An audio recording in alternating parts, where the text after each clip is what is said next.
நிற்பதுவும் நிர்மூலமாகாதிருப்பதுவும்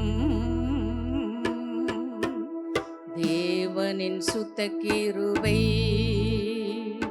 நான் நிற்பதுவும் நிர்மூலமாகாதிருப்பதுவும் தேவனின் சுத்த கிருபை. என் தேவனின் சுத்த கிருபை.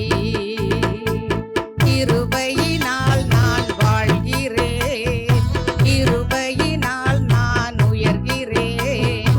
தேவனின் சுத்த கிருபை, தேவனின் சுத்த கிருபை. ஆவியான தேவன் என்னோடு இருக்க உலகத்தை ஜெயித்து முன்னேறி செல்வேன். சிலுவையின் பலன்